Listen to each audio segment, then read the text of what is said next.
What's good, Bully World? This is your host, Billy Togazir Pitts, and tonight my special guest is Ife of the Okedoke Bully Camp. What's good, man? Hey, what up, boy? How you been, man? Hey, man, first of all, man, I truly appreciate you coming on tonight, man. I'm very thankful for that, man. Truly appreciate it. Oh, man, it's all love, brother. I appreciate you having me, man. Man, I appreciate you having me. for people that don't know, man, you've been involved with the Bullies for a long time, man, going all the way back to the MSN board days. Yes, sir, man. I'll be always forgetting how long I've been in it, man. But it's going on 16 years now, so I take it, man. It's been a long journey, but it's been a good one for sure. Now, just going back to when you first saw the Bullies, man, what is your thought process of what you saw when you first saw the Bullies to where we are with the American Bullies today? Man, when I first got started with them, before I even bought one, I really just spent like a lot of time just researching them and just trying to learn as much as I could. And back then it was more about like bloodlines, and it was more about camps, and it was crews. It was just a little bit more organized, a little bit more strategic. There was more of a structure. There was more of a pecking order back then. Now it just kind of seems like it's every man for themselves. And a lot of the bullies now have a lot of bulldog influence. They lost a lot of their structure. They lost a lot of their body, and they lost a lot of that wow factor and kind of what made them a bull to begin with. So um, the American Bully is definitely on the decline, except for a few camps who have been able to kind of maintain that look, maintain that structure, and not get kind of boggled down with that, that trying to fit in with the fad, with the whole, exotic movement or bulldog kind of look per se. So, Speaking on that, who were your mentors when you first got started with the American Bully Camp? I believe during that time, was it Devil's Den during that time? yeah, so for sure, I had a couple. Well, I want to say Chris was my number one mentor because he literally, I was young at the time, maybe like 22, 21. I mean, I didn't have, no, I was like, yeah, no, I was like 19, 20, fresh out of college. I didn't have no money. I just had a lot of passion for the dogs. And I used to email him all the time. And he would always email me back. He was super cordial. And I was like, man, Devil's Den is a big deal. And Chris Seller takes the time out to really message me back. And at this time, they selling puppies. They can't keep puppies. They making a lot of money. They branding as official. They doing their thing. So I just told him, like, hey, man, I really love these dogs. I'm trying to learn as much about them as possible. If I buy a ticket, will you show me the yard? Come to New York. Man, I bought the ticket. He picked me up from the airport, let me stay at his house for 2 days, showed me every dog he owned, broke down pedigrees, how he matched breedings together, what he was looking for, the do's, the don'ts. Like, he really took the time and just broke it down for me. And I'm forever grateful for that because it really instilled that discipline and that structure on how to breed. Even 15, 16 years later, I still implement that strategy. So when I get newbies that hit me up, I think back on that and I try to give the same respect and the same love that Chris gave me. And then I also looked up to Mike at Mike Lynn's Kennels. He wasn't really my mentor, but I just looked up to his program and what he was doing. I really looked up to Fave at Remy Line Kennels because I saw how aggressive he was with his promotion and his branding and just how creative he was. He was the first one to really do the clothing line with the bullies and really take advantage of that international clientele and really brand Remy and turn that into a whole movement. So I never really talked to Remy. I mean, I never really talked to Fabe at that time, but I was just watching, observing, taking notes, learning, stuff like that. You spoke on earlier about the decline of the American Bully. Why do you feel that way, that there's a decline on the American Bully? Honestly, because there's no structure as far as how to breed. Nobody is holding breeders accountable anymore. And a lot of cats just coming in the game thinking they can mix a bulldog with a bully or breed two bulldogs together, crop the ears, and think they could call it an exotic and make a quick buck. It's just a lot of misconception. You know, people think exotic is a breed when it's not a breed. Exotic is just a look that was coined by by Garden State, 10 years ago. And people just took the word exotic and they ran with it, and that was it. But there's no actual breed called the exotic. It's just a bulldog influenced American bully, which is really all it is. And that's where the misconception comes in, and people think they can just breed it and it's gonna sell. And what happens is they see these pups that are all thick and fluffy and looking cute, and they don't realize how strong that bulldog genotype is. They don't realize a year from now you're really gonna have a fluffy bulldog looking dog because of the bulldog influence. And that's really what it stands. And it takes them a year, 2 years to realize that what I spent all this money for isn't what I thought I was getting. And then they have to start over and they sell that dog for cheap, and then the cycle repeats itself. And that's kind of how we got to the point we are now. You 100% correct on that, because, you know, back then they had exotic dogs in. I think of Biz Marquis. Yeah, absolutely. Mr. Pink. Right. And that's true. And they had that exotic look. Yeah, but see, even then, they had dogs that, first of all, the American bully is bulldog influence regardless. That is just, they were smart about it, and they used certain bulldogs, tight-skinned bulldogs, that carried specific traits. People just taking the neighbor's bulldog now and breeding it and hoping for the best. But you did have exotic-looking dogs back then. You had your little Rizzies, you had your Pokemon, you had, like you said, Biz Marquis, you had Pink, you had El Chico, you had all these dogs that were freaky, and they were badass. They were freaky, but you could see the American bully in them still, and they had structure, and they had body, and they were functional. But right now it was just like they didn't look like bulldogs. You had to, they had some of it, but you questioned it. Now when you look at them, you just like, oh, that's a bulldog with his ears cropped. And that's the difference. It was more strategic back then. Now everybody's doing it, and they don't know what they're doing. And that's where the problem is right now with the bully word, in my opinion, anyway. Now, for you, you started a whole movement behind your boy Riff Raff.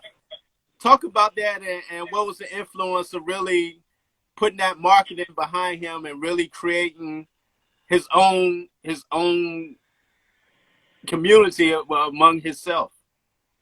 Yeah, so the funny thing is about Riff Raff is I got him. I didn't produce him. I bought him from a good friend of mine named Jeff at Headstrong Kennels, and I already spent about maybe $15,000 to $20,000 with Jeff on previous dogs. So when I came to Jeff's yard, I was coming to pick up a female that I was purchasing from him, and he was like, "Hey, I want you to check out this litter that I had off of Target." And everybody can tell you I didn't like Target back in the day. I wasn't a big fan of his. But I saw this litter, and I saw Riff Raff, and Riff Raff was super ugly. Nobody wanted this dog. He had crazy bone, but he had an ugly head, couldn't walk in a straight line. Like, he was just super awkward, and Jeff was like, "Man, oh, I don't want none of these dogs." He didn't really want any of them, to be honest. And I was like, how much you want for Riff Raff? Like, well, no, I didn't buy him that day. We were just talking, and then I left with my female, and for some reason I couldn't stop thinking about Riff Raff. So I had hit up Jeff like, "Man, what do you want for that dog, the little lilac and white one? What do you want for him?" He's like, "Man, you spent a lot of money with me already. Give me $1,000. You can come get him." So Jeff's super busy at the time. So I went a couple of days later to pick up Riff. Jeff was working. He was like, "Hey, go in the kennels. I got a fridge in there. Put the $1,000 in the freezer. Grab Riff Raff. I'll send you the paperwork in the mail." And the rest is history. And then as I got to kind of learn Riff Raff's personality, you know, everybody always say, "Oh, you know, they dogs act human and stuff." Like, in my opinion, and I don't know if you believe in the afterworld and all that kind of stuff, afterlife, Riff Raff feels like a black man trapped in a dog's body. Like his personality, how he acts, he's just very like instinctual. Like I can talk to him like a human, and he reacts, and he's very just like intelligent and perceptive. So as I got to really learn his personality, and I got to kind of figure out like, man, this dog is really goofy as hell. Like it's almost like he's entertaining himself. I took him to a few shows, and I saw how much the children responded to him, and I saw how Riff Raff would respond to children, and I just saw how he would respond differently. Like he would respond a certain type of way with a male, he would respond a certain type of way with a female, and then he would respond a certain type of way with children. And I picked up on that. And I was just at work, the same job I have now. I was just working on my computer, and the guy that put on my heart to start writing this children's book. And I literally wrote it in like a month and a half, and I was just doing it on my downtime at work. And the children's book came to life, man, and then, I just started running with it, and then the rest just kind of manifested in itself, man. I just felt like Riff Raff, I had to do something different with Riff Raff to really get his name out there because he wasn't exotic enough, bulldoggy enough for the exotic lovers, and then he was too extreme and too freaky for like the show world, ABKC, American Bully lovers. So Riff Raff didn't really have a home. So I kind of had to make one for himself, and I had to kind of create my own lane, which took a lot of money, a lot of traveling, a lot of shows, a lot of promotion, just going everywhere, letting everybody and their mama see this dog. Like, here, this is Riff Raff. I'm going to let you see him. You can pet him. You can touch him. I can throw a ball across the show. He'll go chase it. He doesn't have any health issues. He's active. He's freaky. He's all these things. And you can see him in person. And that's kind of what I was trying to do, was make him accessible. Because at the time, a lot of the big-name dogs were not accessible. So I figured I'm going to make this big-name dog accessible to the people. And that's kind of what we did, and the rest was history. Because not only do you have a book, you also have a coloring book. You also have board games, puzzles, and also I think actually making actual game also as well, correct? Correct. So we got the Ife and Riff Raff story book. We got the Ife and Riff Raff coloring book. Then I went on to do the Ife and Riff Raff puzzles. We got the Riff Raff chain. We got the Ife and Riff Raff bobblehead. Then I went on to do the Ife and Riff Raff memory game. Finally, it's been a long road because I've been dealing with an app developer that's in Ukraine who's been working on the video game app. The app is pretty much 95% complete. What we're doing now with the app, which is going to be pretty fun, is basically like Angry Birds, but we created, which is why it took a little longer, because we're trying to figure out how can we make this app different, and how can we make it have longevity in the app game community, which took a lot of research and a lot of studying. And Angry Birds is what influenced the Ife and Riff Raff game. Basically, it's Ife with these mechanical dog-influenced balls, and we're shooting cats, same way you shoot the birds at the pigs. But what we did differently is users, is multiplayer. You can create a board with the barriers and design it to be as hard as you want it to be, and I can go in and play the board that you created, and vice versa. And you get different levels and points and all that kind of stuff with doing that, and that's what's been kind of making it take so long. But we're finally at the end of it, and we're scheduled for release for Christmas time.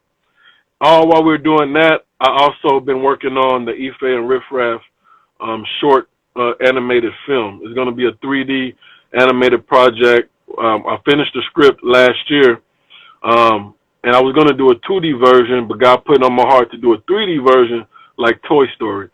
So that's what is going on. It's 8 minutes. It's a short film. I'm really excited about it. And what I'm hoping is that I'm funding that project myself. What I'm hoping is that I'll be able to get some kind of distribution deal with the 8-minute short film that I produced and directed and wrote myself. So, I mean, it's pretty impressive. I visualized that we got the storyboard done, the script is done. Like, I'm just really picky on who does the animation, who does the 3D modeling. It's a lot of stuff that you didn't think you would need to do that you need to do. That just makes it a lot more work, but it's worth it. But I'm very excited. That's probably, other than the video game app, that's probably the project that I'm most excited about. It's taking the most time, the most money, the most energy, but it's definitely going to be worth it, and the kids are going to love it. So that's kind of what we got in the works at the moment.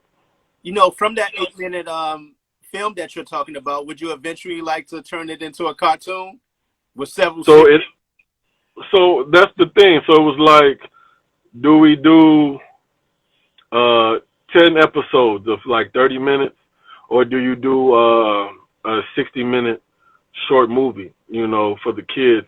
And when you look about production time, voiceover, all that kind of stuff, I'm a one-man team. So financially, it makes more sense for me to pay for 60 to 75 minutes of animation and production time than it is for me to pay for, let's say, 400 minutes, depending on how many episodes that broke down to. So if I'm able to get some kind of funding or distribution from like a production company, I would love to turn it into like a 10-episode kind of series. Like the script it has the ability to do that. The storyline is there. We can go so many different angles with it. It all just going to depend on like the backing, the finances, you know, what I get. But if I'm funding it myself, I can only afford about 60 minutes. You're lucky you get 60 minutes because it's expensive. It's like, man, it's almost like $2,000 a minute, even more expensive than that when you're talking about, that's just for like animation and production. That doesn't talk about the 3D rendering, rigging of the characters, modeling, texture, like all that kind of stuff that comes into it if you want quality. You know, they have some other 3D developers that can do something cheap, and it's going to look cheap, but I'm trying to make it as close to a Pixar, Toy Story, How to Train a Dragon, that kind of quality as much as possible, and I'm not trying to cut any corners, which is kind of what's taking me so long to do it. So I gotta say, man, I remember I reached out to you and you know, talked to you about that. I was like, man, how can I get into that also as well? And yeah, and you told me, man. I remember I came up with my little bully yeah, superhero right here. yeah, man. Yeah, man. So I truly appreciate that. Then I got the coloring book thing going, like you had told me about, man. Yeah, man. Kids love that. Kids love it, man. And when you see the kids playing, like even if I'm having like a bad day or I'm busy, work is crazy, like somebody will send me a picture or a video of their kid coloring or reading my book, man, you know, that changes my attitude. That like makes my day, because you're literally making a difference. You're putting a smile on a kid's face. You're helping the kid read, learn, all these kind of things, man. Like, you know, at the end of the day, what are you doing with your time? Are you being effective? Are you making a change? Are you making a difference? Are you influencing people, kids, to be better, to do better? You know, like whenever it's my time to go, I want to be able to say, like, I really was for the people. I helped people. I did my part. I'm trying to make a difference. And at the end of the day, I feel like that's really all you can do. So, you know, I'm just trying to be as positive and as influential as I possibly can, man. So I take pride in it. I enjoy it. It's just something that I do. You know, a lot of my breeders, they like to sell sex. You see them posting half-naked women on their page, on their stories, all that kind of stuff. You know, I don't feel the need to do that. You know, I got my own lane. It's for the kids.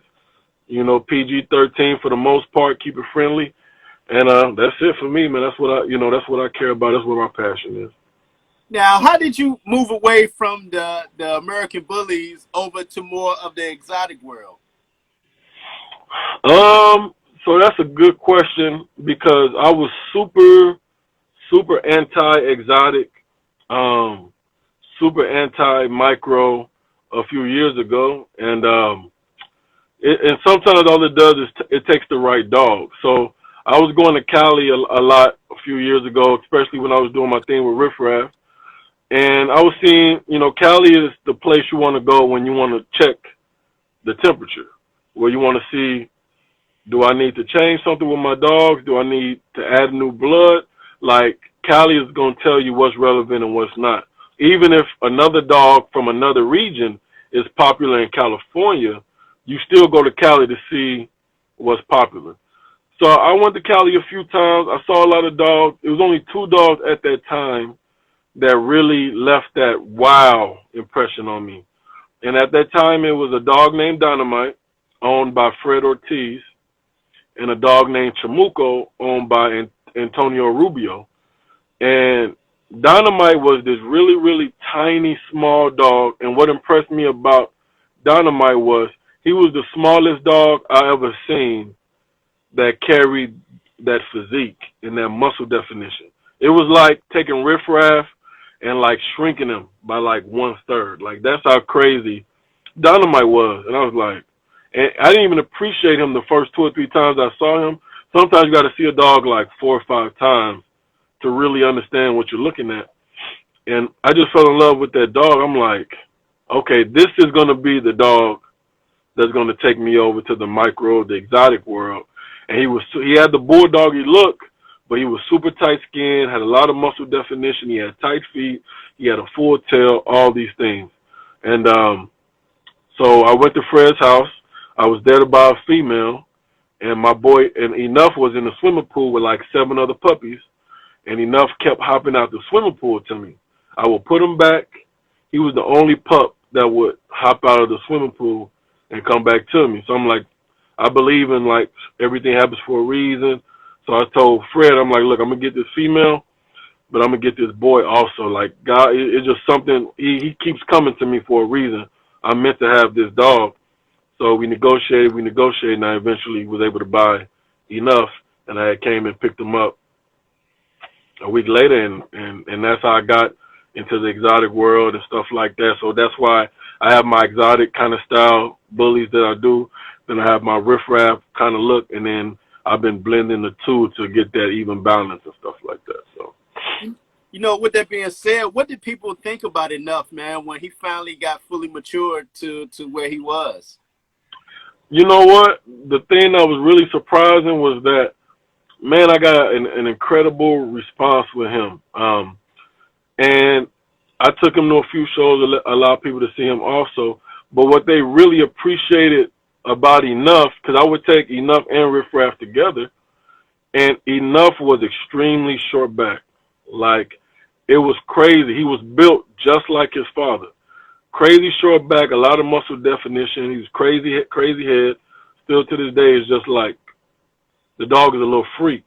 So that's why everybody was so crazy, because you would have Riff Raff with this crazy ass body, crazy ass front, crazy ass bone. Enough was more proportioned. He didn't have a crazy front, but he had a crazy head. He had the little hunchback neck, super functional, crazy muscle definition. He had the short tail like the exotic.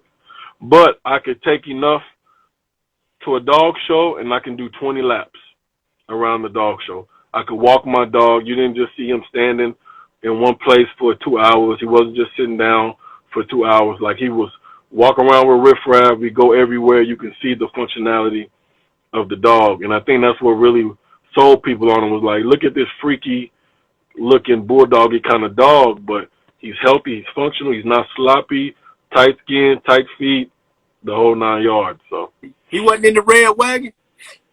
No, man, we don't do the red wagon here. No, sir.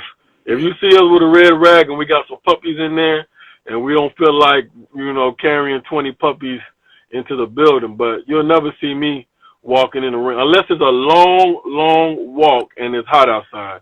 I remember when I went to a dog show with my boy Finito in Oklahoma 2 years. They had it at this it was like a little auditorium stadium, and I couldn't find a place, man. We just walking. I'm like, man, I'm about to put you in this red rag, and I don't want you getting tired on me before we even get into the show. That was the only time I ever did that, but yeah, I don't do the red wagon, man. That ain't my thing at all. Oh, what's that little boy that you had posted? I don't know if you had got rid of him or not, and sold him. Lil Dynamite. Lil Dynamite, yeah, Lil Dynamite. Yeah, That yeah. mug, man. That So mug was Lil, freaky, man. yeah, he's crazy. So Lil Dynamite is an enough son. He's an enough son.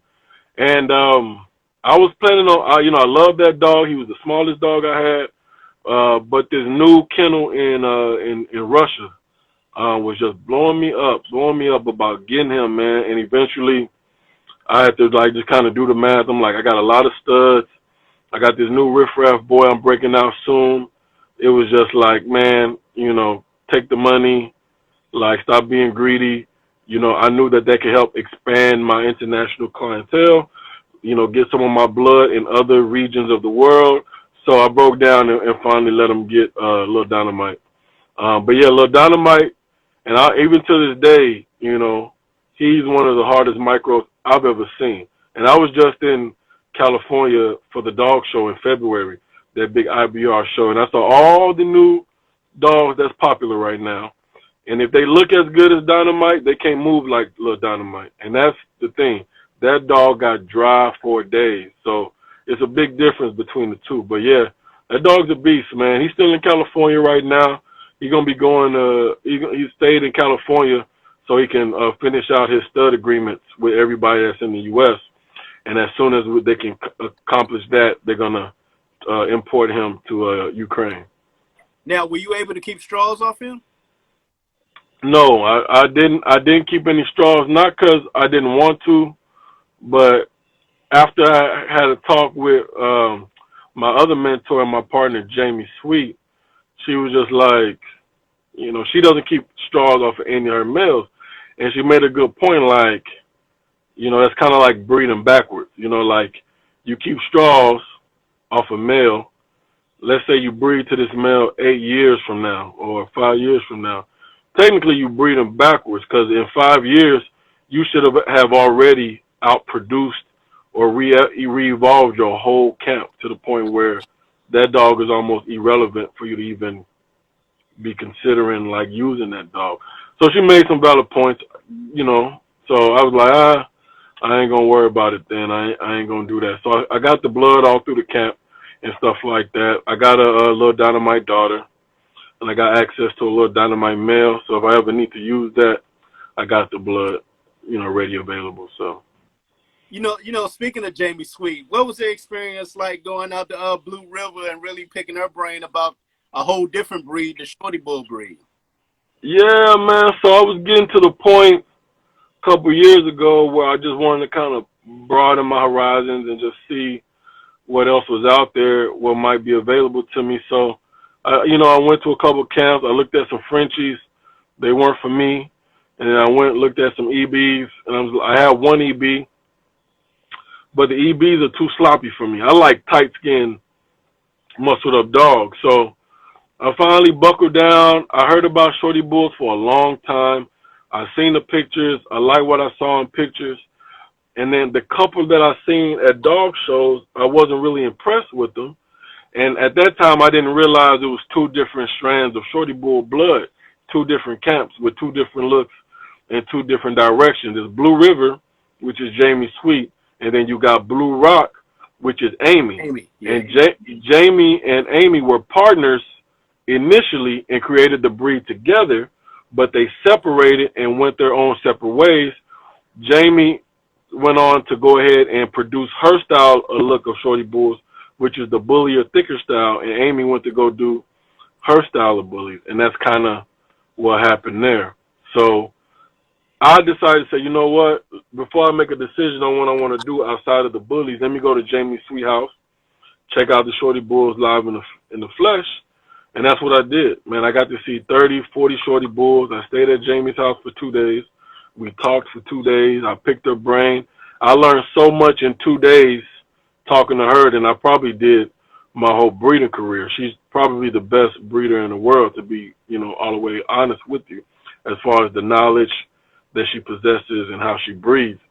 But when you see, that's why we're going to be throwing a big Shorty Bull Invitational here in Dallas in 2021, because I'm very picky.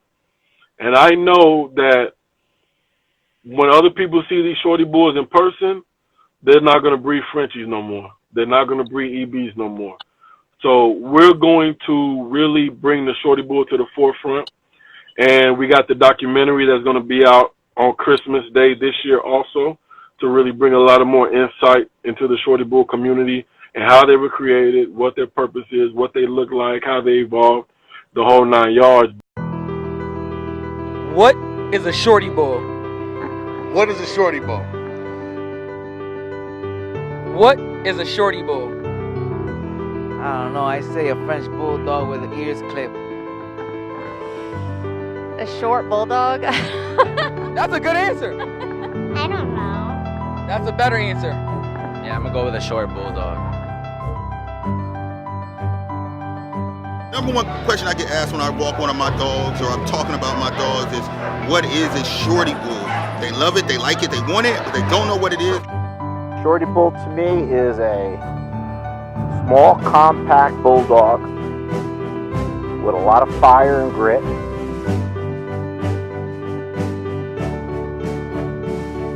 The Shorty Bull is not a French bulldog. It is its own breed, and when you see a Shorty Bull and you see a Frenchie next to each other, you can tell the difference.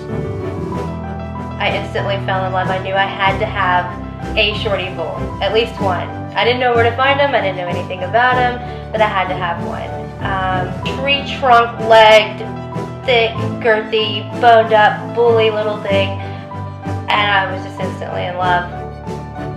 If you're like me, who've been breeding for 15 years, and you've heard of a Shorty Bull, but haven't had the opportunity to see a Shorty Bull, pet a Shorty Bull, lay hands on a Shorty Bull, then you don't know what you're missing. I like to say that Shorty Bulls are a combination of what they're made of. You know, they've got that French Bulldog kind of sweet, quirky kind of comical attitude. They've got that English Bulldog swagger and just attitude, just oozing attitude. They've got that sweet Staffy Bull disposition where they're just happy about everything and they're just super happy-go-lucky. They're adaptable. I don't know, Shorty Bulls are quite possibly the most amazing dog breed I've ever known.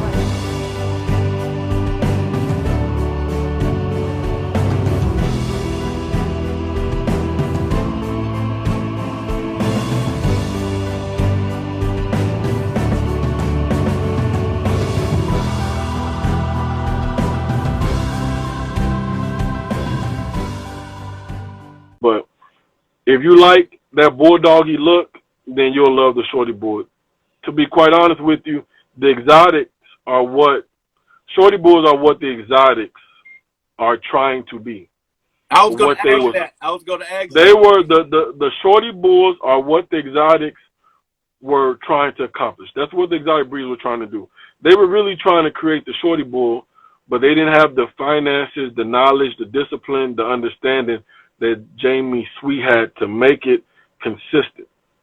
For you to do something like that, you might have to go the first 5 years of breeding without making a dime. You might have to do all these breedings and give pups away for free and just keep trying and keep trying and keep trying.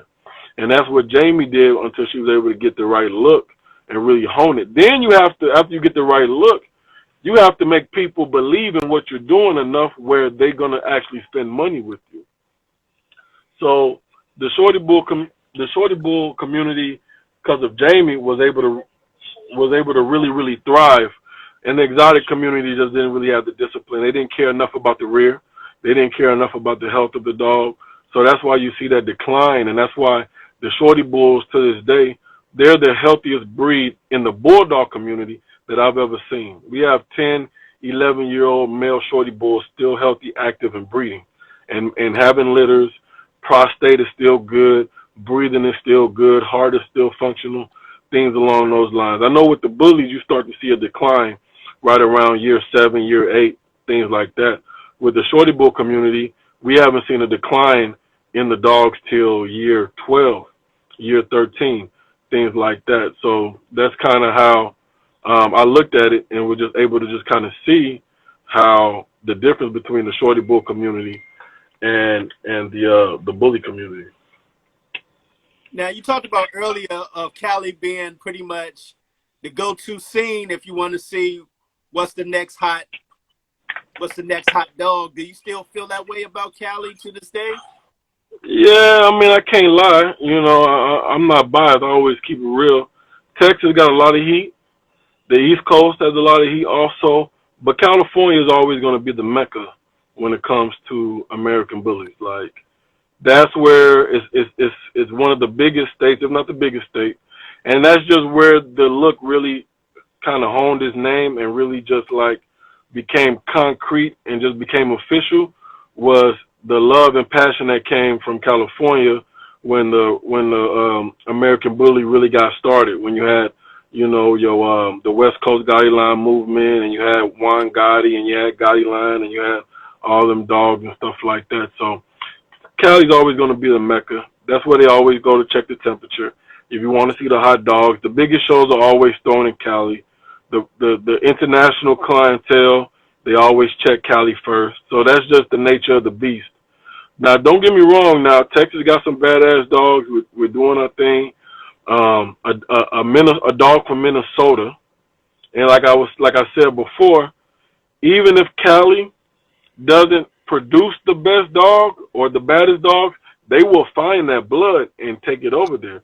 So for the last 3 years, the hottest dog in California has been Devil Spit, who's owned by my boy Papo, who lives in Minnesota. You know what I'm saying? Wow. Yeah. So, right. So, yeah. So when I went to the IBR show, 65% of the bullies had Devil Spit blood in it.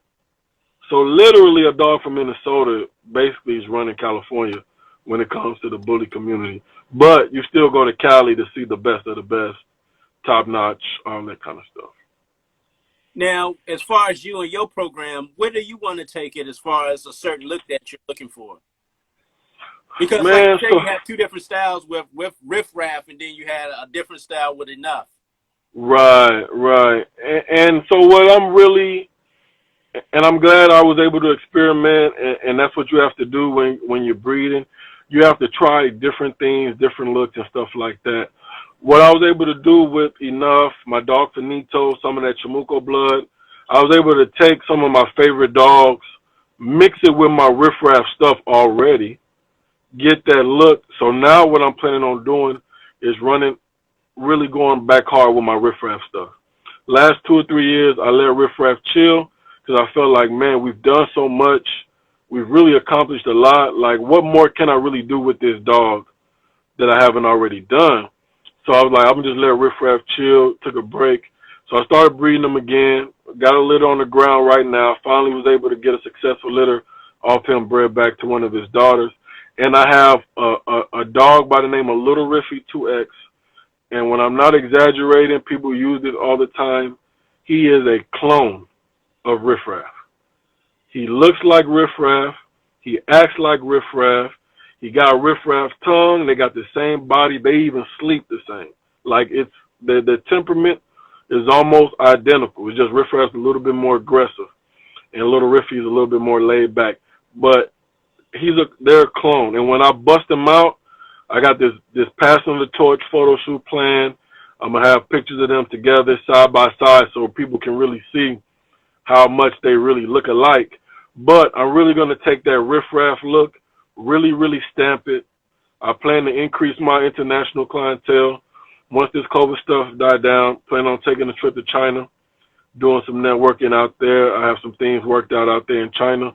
So I'm really just going to take my Riff Raff blood and stamp it, but it's not going to be Riff Raff. Lil Riffy 2X is really going to be the face of what I'm doing in the future and really, really honing that look because he's more tightly bred than Riff Raff, which leads me to believe he's going to be an even better producer than Riff Raff, which is hard to do because Riff Raff is somewhat scatterbred, but he was still able to successfully throw his look on a lot of his offspring, which isn't really easy to do.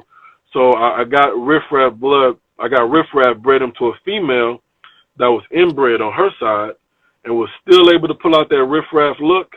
So now I'm excited to see if Little Riffy is able to really stamp that look moving forward. So that's going to be the goal. But I'm just going to take my Riff Raff stuff and really implement a little bit of some of my favorite dogs, like that El Chili blood. I really, really love that look.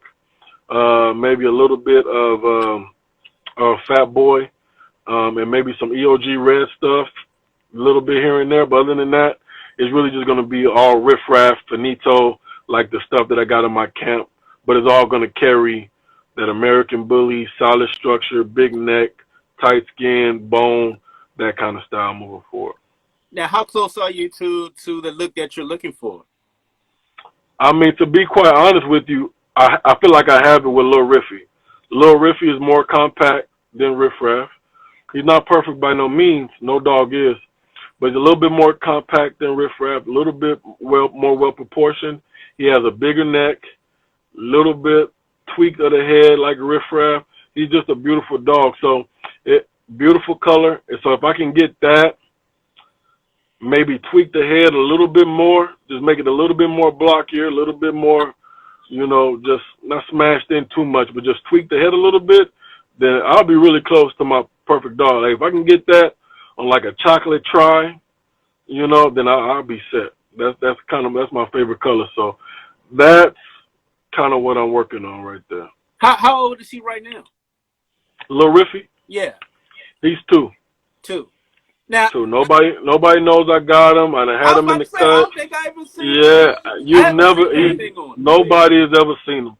Nobody's ever seen him. A couple people have that I know, like George at Louis V. Kennels, and a couple of my close, like Jamie, Sweet, a couple of my close breeder friends, stuff like that. But yeah, nobody knows I have him. Because it's really been the riff-raff train. When you got numerous studs, it's really hard to promote all of them.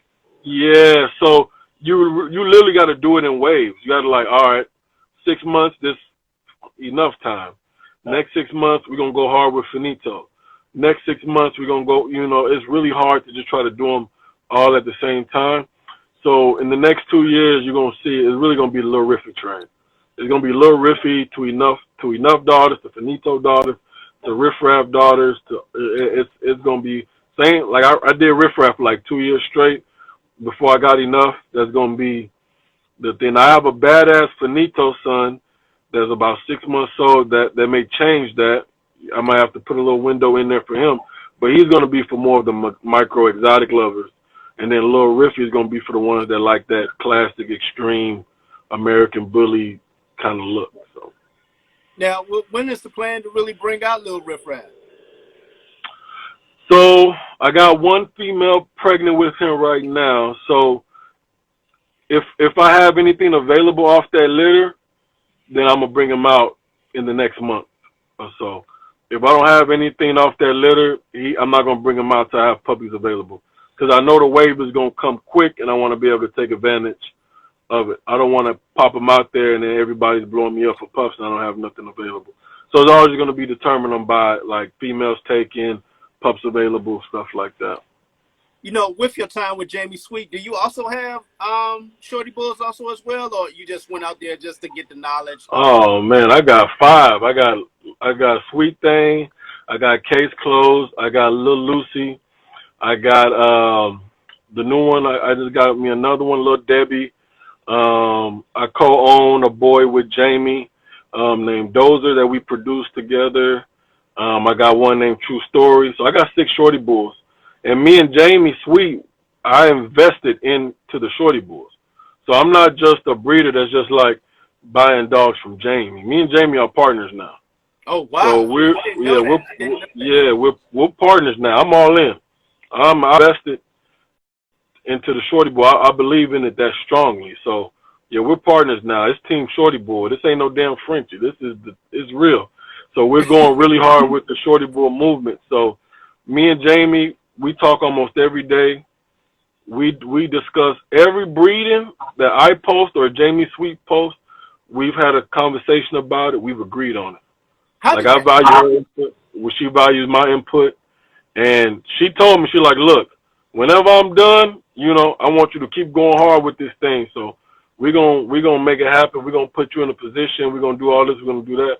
So we just talk, and we just have like a genuine love for each other. I love her family. She loves my family, and the rest is history. It's just like, I couldn't ask for a better partner, to be quite honest with you. Like, she's amazing. How did that partnership even come about like that? Because you know, at one point in time, her and Bully the Kid were real close with you know. Yeah, and they were real close, and they recently had a falling out, which had nothing to do with me, because when I met Jamie, they were still really, really close. Mm-hmm. But that was within their own personal stuff. But you know, when when you build a connection with somebody, you really can't explain it. You know, it just kind of happens. And I just felt the love from her family when I went out there. Like, it was a real, genuine love. Like, they was extremely hospitable, and we were just talking, and we had a common love for the dogs. And she had a lot of respect for me that I didn't even know she had. And I had a lot of respect for her. So we have that mutual respect for each other. And we just have a common goal and just a genuine love for the dog. So we can talk for hours, laugh, joke.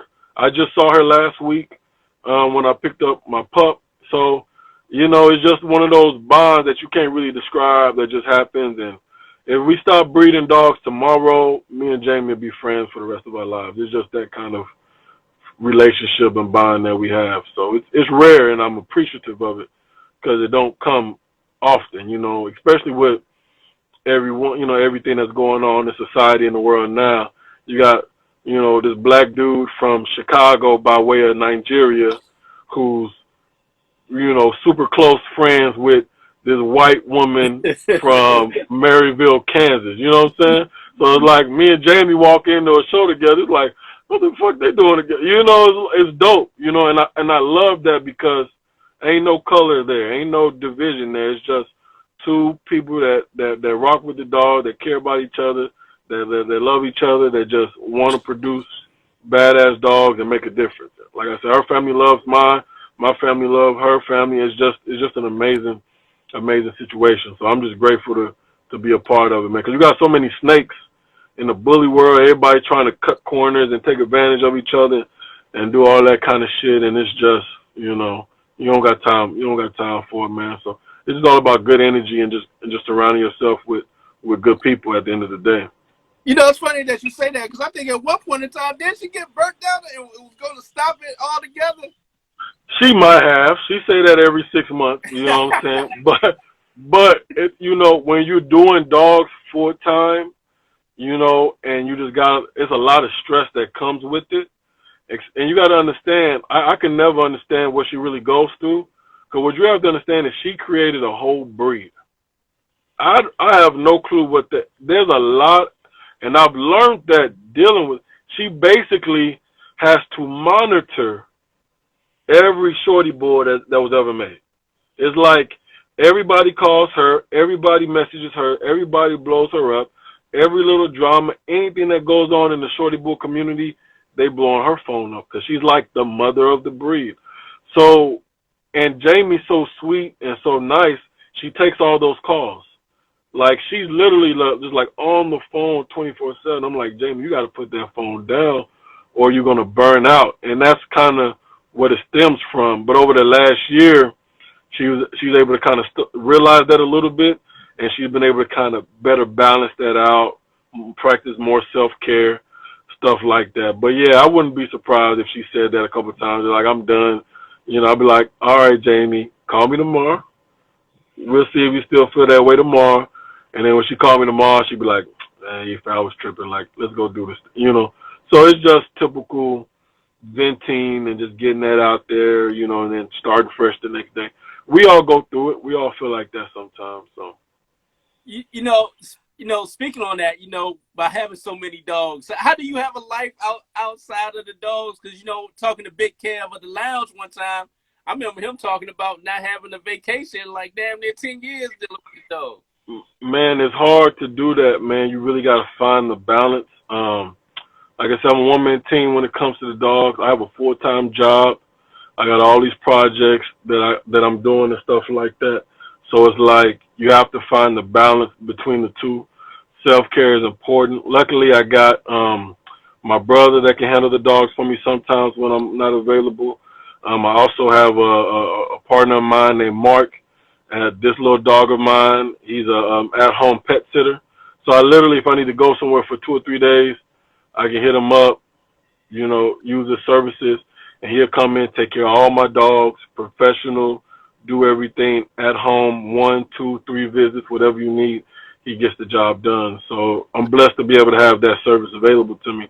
But yeah, it's hard sometimes, man. But, luckily I love and have a passion for the dog. So, you get your hard times and it's stressful, but when you love it, it doesn't feel like work sometimes. So you just keep pushing.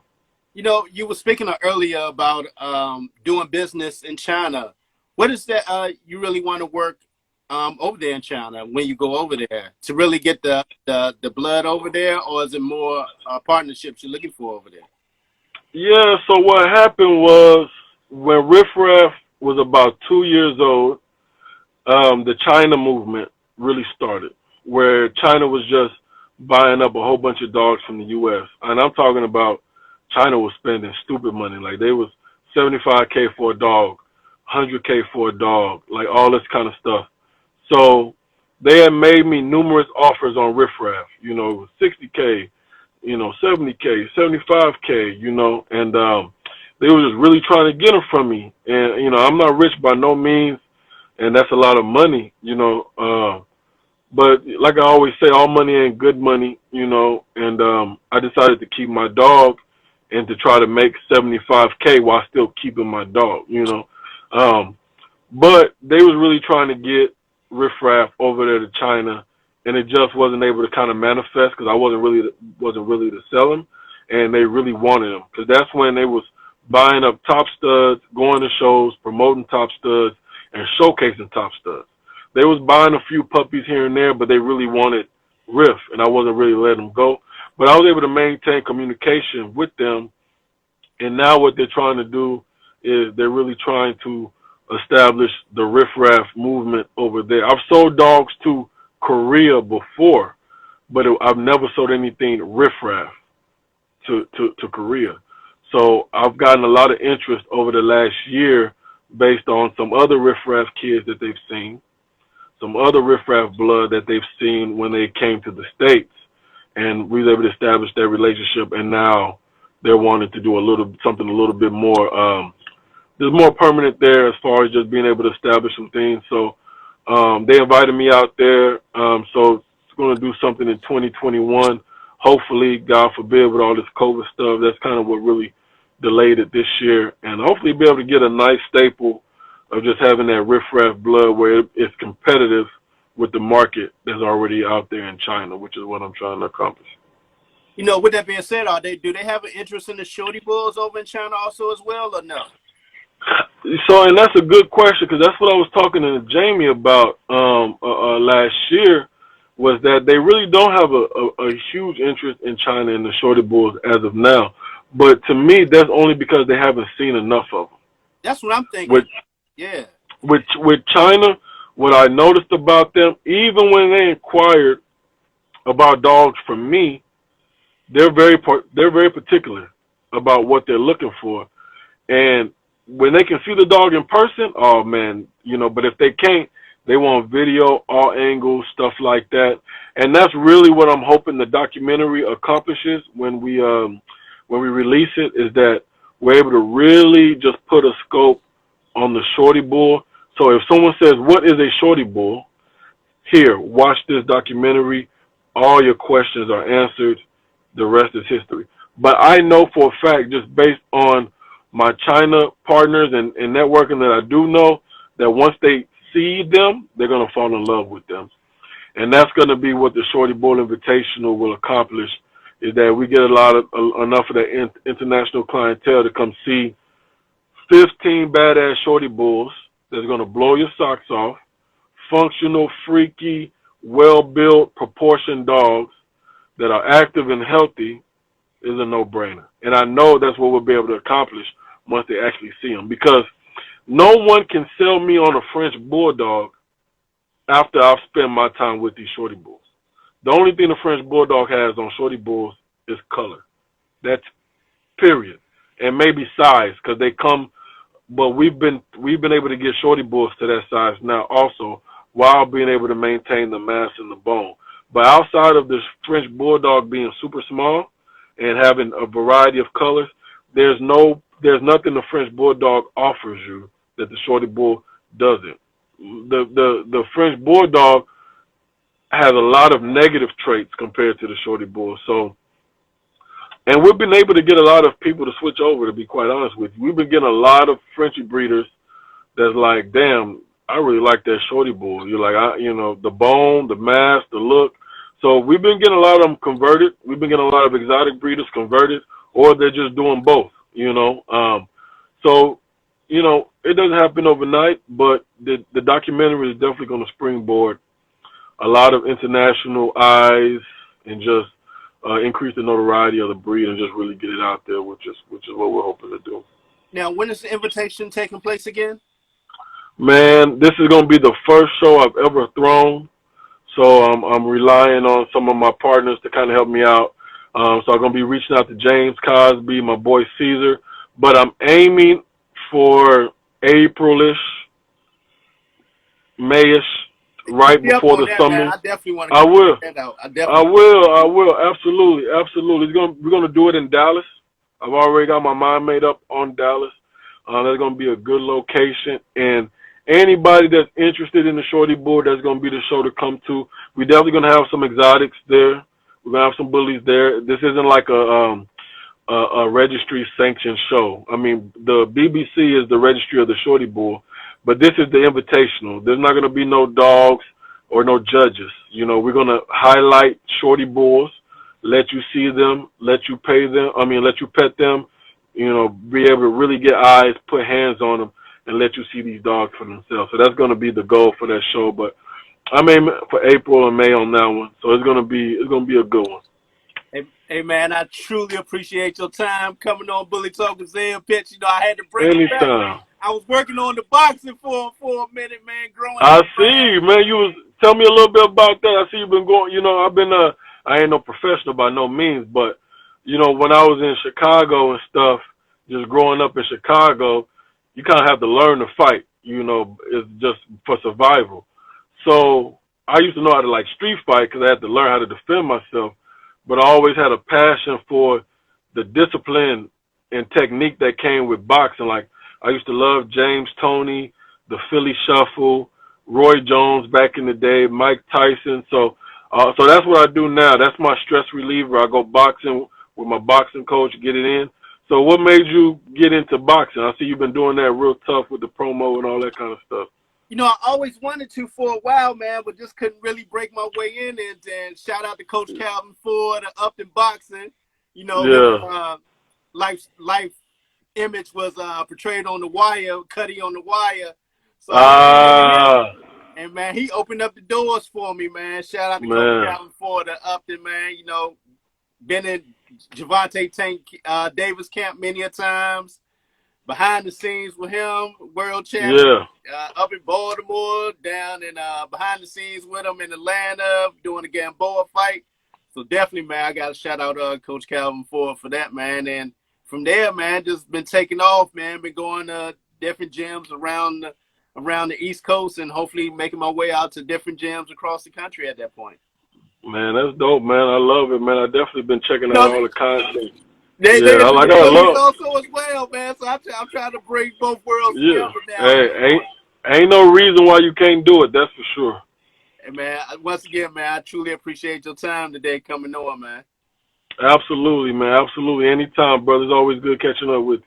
All right, man. We definitely gonna be talking, man. I gotta find out more about the invitation. I gotta come down there. Oh yeah, we're gonna do it big, man. We're gonna do it big. We got a lot of big name camps that are already committed to coming, so it's gonna be a good one. I appreciate your time, big dog. Hey, love, man. Take care of yourself. All right. Yes, sir. All right, there you have it. That's my dog, Ife of the Okedoke Willie Camp.